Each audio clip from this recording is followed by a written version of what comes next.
সাইয়েদনা মুসা আলাইহিস সালাম কারণকে বলেছিল সম্পদের যাকাত দাও, এ সম্পদ আল্লাহ দিয়েছে। কারণ বলে আল্লাহ দেয় নাই, বুদ্ধিমত্তা খাটিয়ে সম্পদ উপার্জন করেছে, আমি যাকাত দিব না। মুসা আলাইহিস সালাম বললেন তাহলে আযাবের অপেক্ষা করো। কারণ বলল পারলে আযাব নিয়ে আসো। রব্বুল আলামিন বললেন ও মুসা, নিরাপদ দূরত্বে তুমি সরে যাও, আমি এখনই কারুনকে তার সব সম্পদ সহ জামিনের মধ্যে দাবিয়ে দেব। কারণ তার সম্পদ সহ জামিনে দেবে যেতে লাগে, হাঁটু পর্যন্ত দেবে যায়, সে ভেবেছে আমি বেঁচে যাব, কোমর পর্যন্ত দেবে গিয়েছে বেঁচে যাব, গলা পর্যন্ত যখন দেবে গিয়েছে মুসা সব সম্পত্তি তোরে আর তোর আল্লাহরে দিয়ে দিলাম, আমার বাস, আমি তওবা করলাম। তখন কি তওবার সময় আছে?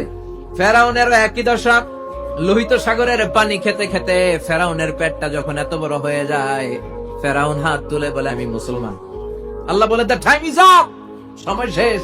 এই মৃত্যুর গড়গড়ানি আসার আগ পর্যন্ত চোখের পানি ছেড়ে যদি আল্লাহর কাছে ক্ষমা চান, জীবনের সব গুনাহ মাফ করে দিবে কে?